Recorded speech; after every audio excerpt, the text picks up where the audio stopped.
سلام بیننده محترم آزادی. طبق نقشه ما امروز نیت داشتیم که دور دوم دیبت یا بحث انتخاباتی را برگزار نماییم. ما برای اشتراک در دیبت دوم انتخاباتی نمایندگان حزب خلق دموکراتی، حزب دموکراتی و حزب سوسیال دموکراتی را دعوت کردیم. آنها این دعوت ما را نخست قبول کردند، ولی بعدا نمایندگان حزب خلق دموکراتی و حزب دموکراتی تاجیکستان این دعوت را رد کردند و تنها نماینده حزب سوسیال دموکراتی تاجیکستان در اینجا هستند. ما صحبت را با شاکرجان حکیموف معاون یکم رئیس حزب سوسیال دموکراتی تاجیکستان انجام میدهیم. جناب حکیموف خوش آمدید و سوال یکمی من به شما این است: به معرکه انتخاباتی حاضر که از شرکت کنندگانش هستید کلا چی نظر دارید؟ برای دعوت تشکر.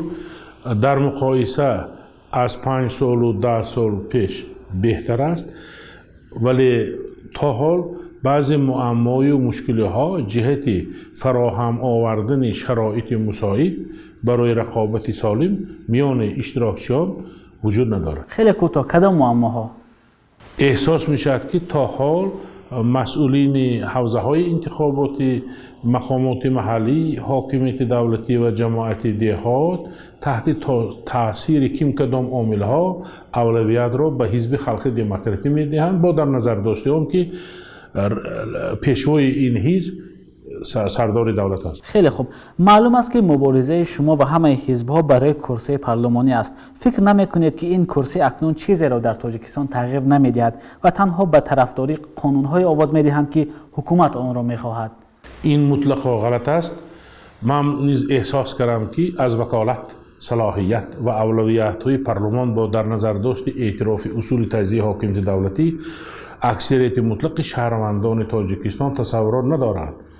در نظام حاکمیت بسیار حالت‌های وجود دارند که پرزیدنت بدون موافقه یا راضیگی پارلمان کشور نمی‌تواند که تصمیم بگیرد. مثلا تصدیق ساختار حکومت، اعضای حکومت، تصدیق بودجه، تصدیق کودکس انداز و تامین زمینه‌های مالیوی سیاسی خارجی. درست، ولی در این 5 سال 10 سال اخیر من میتوانم با باوری بگویم که ما هیچگاه شاهد نشدیم که پارلمان یگان قانون پیشنهاد کرده حکومت را رد کرده باشد یا یگان وزیر پیشنهاد کرده. درست. این اول از این نتیجه نبودن اراده سیاسی و چون اساساً وکیل‌ها چی طریق حوزه‌های یک مندتی یا حزب‌های قبلا موافقه شده مندتی وکیلی میگیرند، در افاده اراده خود محدود می باشند و از جزئیات و نزاکت‌های روند و تکنیک قانونگذاری آگاهی ندارند. خب فرضاً حزب سوسیال دموکراتی تاجیکستان 1 یا 2 کرسی به دست آورد، چی چیز را تغییر می‌دهد در پارلمان؟ خیلی چیز را، زیرا که هم قانونگذار زمینه و کفالت‌های مستقلیت فعالیت وکیلی را پیش بینی کرده است و هم دستور مجلس نمایندگان مجلس عالی جمهوری تاجیکستان از جمله طریق برگزار نمودن مذاکره‌های پارلمانی که شکل آن با جلب سوبیکت‌های فضای اطلاعاتی، فعالان جامعه شهروندی و دیگر مقامات حقوق تطبیق کننده یا خود طریق همکاری با واسطه‌های اخبار خارجی و مستقلی وطنی جهت تشکل دادن افکار مثبت برای رئیس جمهور تاجیکستان همچون سوبیکت اساسی که تشبث قانونگذاری دارد. خب به هر حال من به سوالم پاسخ نگرفتم. من به چه خاطر این سوال را پرسیدم که در گذشته از حزب کمونیستی تاجیکستان و یک حزب دیگری مخالف 2 نفری در پارلمان بودند، ولی آنها هیچ چیزی را تغییر ندادند و تقریبا یگان قانون پیشنهاد کردهشان قبول نشد. خب باشد.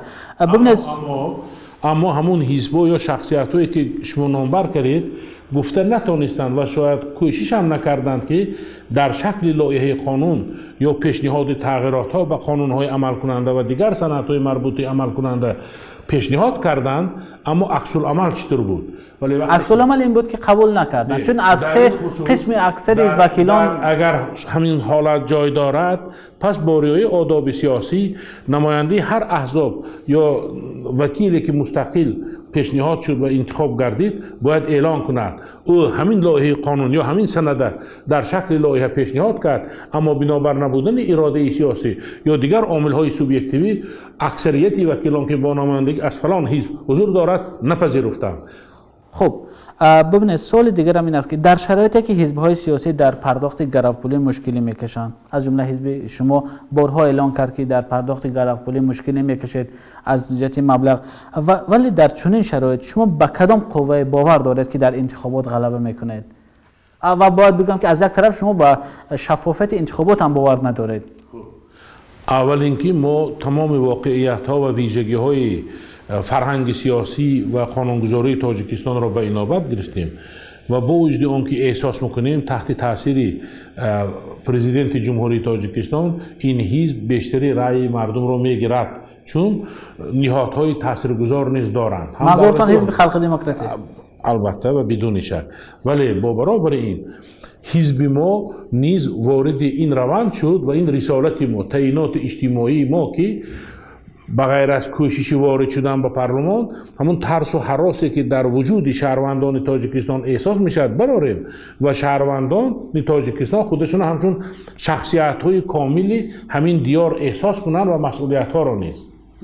خب سوال آخرین جناب حکیم، ببینید پیروزی شما یا حزب شما در انتخابات در پیش ایستاده به عقیده شما از کی و یا از چی وابسته است؟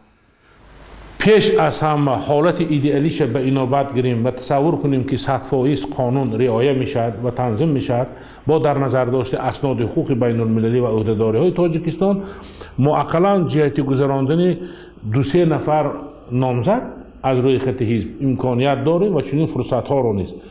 ولی از چی وابسته است یا از کی؟ بیشتر از رئیس جمهوری تاجیکستان و حزبی که تحت نظر او است، زیرا که تقریبا 1 میلیون بولتین رایدهی ابیکت مانیپولیاسیا، زیرا که حوزه های انتخاباتی و اچسک انتخاباتی که در خارج از کشور تأسیس داده میشن فراگیر تمام مهاجران شده نمیتواند و از این خاطر همین گونه احتمالیت وجود دارد.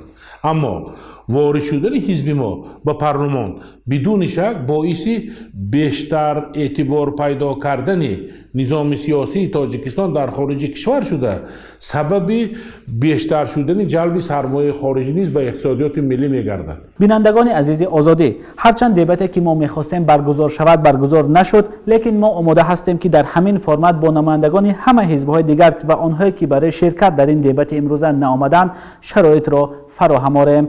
خوش بمانید.